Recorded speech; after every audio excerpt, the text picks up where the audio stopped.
২৪-এর গণ অভ্যুত্থান পরবর্তী নতুন বাংলাদেশের ভাগ্য নির্ধারণী মাহেন্দ্রক্ষণ এখন দোরগোড়ায়।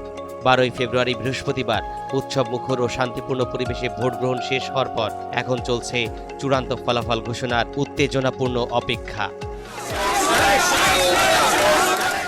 সারা দেশ থেকে আসতে শুরু করেছে বেসরকারি ফলাফল। ইতোমধ্যে দেশের নানা প্রান্ত থেকে পাওয়া বেসরকারি ফলাফলে দেখা যাচ্ছে বিএনপি নেতৃত্বাধীন নির্বাচনী জোট ইতোমধ্যে একক সংখ্যাগরিষ্ঠতা নিশ্চিত করেছে।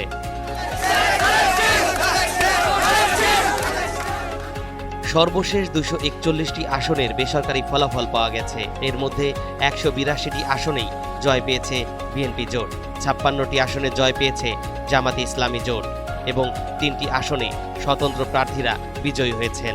এখন ঘরেই হবে বিয়ে বাড়ির পোলাও, যদি থাকে আকিজ এসেনশিয়াল সুগন্ধি চিনি গুঁড়া চাল। বাকি আসনগুলোতেও বিএনপির প্রার্থীদের এগিয়ে থাকার খবর আসছে। বেসরকারি ফলাফলে উল্লেখযোগ্য প্রার্থীদের মধ্যে রয়েছেন ঢাকা ১৭ ও বগুড়া ৬ আসনে তারেক রহমান, ঠাকুরগাঁও ১ আসনে মির্জা ফখরুল ইসলাম আলমগীর। তরিকুল ইসলাম, এনটিভি অনলাইন।